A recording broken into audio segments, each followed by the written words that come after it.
Hi, I'm Kyle Schellinger, the cutter draper for the University of Tennessee's Clarence Brown Theater in Knoxville. And for the past few months, like many other costume shops and costume professionals and home sewers, myself and my team here in the CBT costume shop have been making masks. The masks that we're making are going to the University of Tennessee for our faculty and staff as they slowly begin to trickle back onto campus. We've made several thousand of them now, and a lot of them have gone out. We've made the really simple style, just a rectangle that's pleated down with ear loops. But recently, we were tasked with making masks for the Disability Services Department here at the University of Tennessee. They have a lot of needs for people who are deaf or hard of hearing, and will need to be able to read lips as well as watch interpreters sign in classes and in meetings. I tried out several different configurations, trying to use the two-piece mask pattern with the seam down the front, getting rid of the seam but putting in several darts. It was working well, but it wasn't necessarily time efficient. So last week, Melissa Caldwell-Wedig, our shop manager, was in, and we were chatting about this, and she had found a mask that was really easy and did everything that we needed to do. So that is the prototype that I made next, and it works really, really well. This is a mask that is made, that is cut like a is cut like a hexagon, and then is pleated down with a little bit of fun origami, and becomes this. This mask has been really effective. We met with an interpreter at Disability Services and worked on it, making it out of a solid colored cotton is best, less distracting. When we start making the real ones, we'll use thread that matches. It's 2 layers of fabric, a solid colored quilter cotton on the outside and a muslin on the inside, with a vinyl window that is stitched on. The only difficult thing about this mask is one of the steps where you do some origami. And that's the thing that I'm going to clear up with this video. The rest of my costume shop friends will be able to use this video to get this step perfect, because it's a little bit different. But I just wanted to show you all the pattern for this mask. Hello. Like I said, it is cut with the hexagon, and it starts out as a 10 1/4 by 6 3/4 inch rectangle that then you cut the edges off.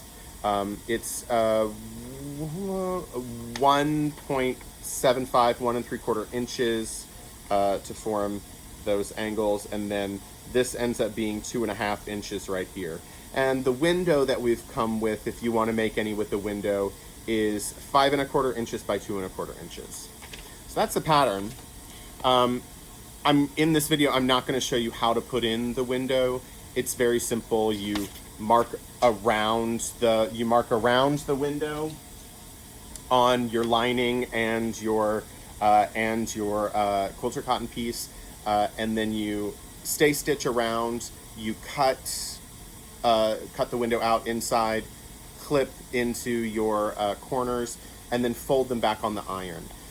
What I've been doing and found to be easiest is to put the window onto the lining first, and then you top stitch around it and can bring it out through the window opening on the quilter cotton side. And then you top stitch around the whole thing, and then you top stitch around the window again.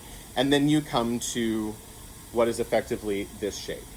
This is just 2 layers, muslin, quilter cotton, bagged out. I left an opening here at the bottom to pull it all out through, pressed as neatly as possible, and then top stitched at 1/8 of an inch all the way around. The next step, the first origami fold, we're going to do with our lining facing up. And we're going to fold down using these corners here. You've got your long side, and you're going to fold down your long side using those corners as your kind of guides to where they fold. Give those a really good press, and then you end up with this top stitched those folded edges down. One side will overlap the other slightly, like this. Okay? So the next step is kind of the most difficult step. The first thing that you're going to do, let me see if I can figure this out here. How do I turn my camera around? You know, I'm not a videographer. It's kind of impossible for me to do right now. But this is the next step. So what I'm going to show you next is the first origami part. Pardon the big pile of fabric. I am working on getting some fabric prepped to make some more masks. Nobody's here right now, so the beauty of the place is suffering a little bit. So the first thing that you're going to do, you've got your mask folded like this, top stitched. You're going to fold one edge up to meet the other edge. And we're going to work on this corner here first. So you want that point to be your constant. So I put my thumb right there, and what I do is we want to swing this edge right here up so that it is parallel with this edge right here. Okay. Swing it up like that. A little bit will poke out from the edge here, and that's fine. And I'm going to pin that. And then I'm just going to repeat with all of the other corners. So after pinning all 4 of those corners, this is what your mask will look like. You can see that those edges are parallel. This is always fun. Parallel edges here.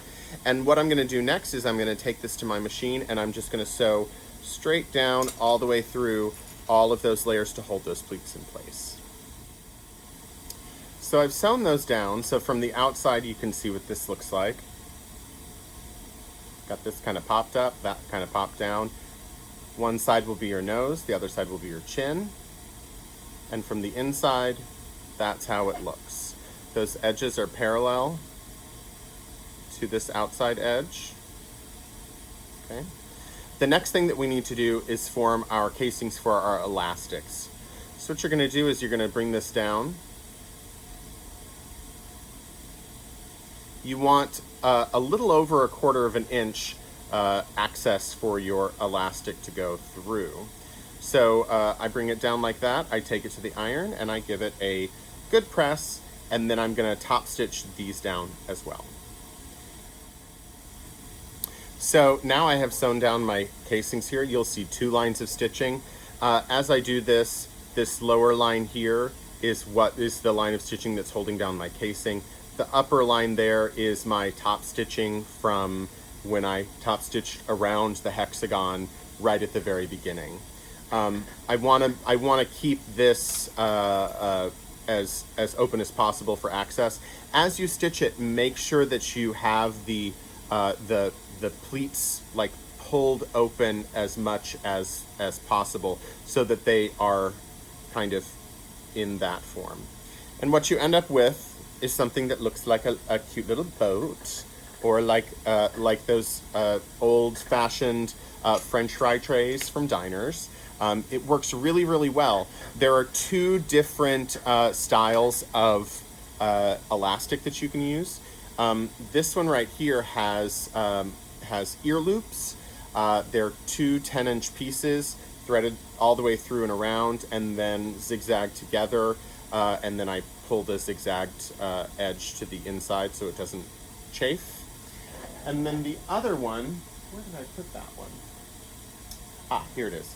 The other one is a full around the head loop, which I kind of prefer, it's easier to wear for a longer amount of time.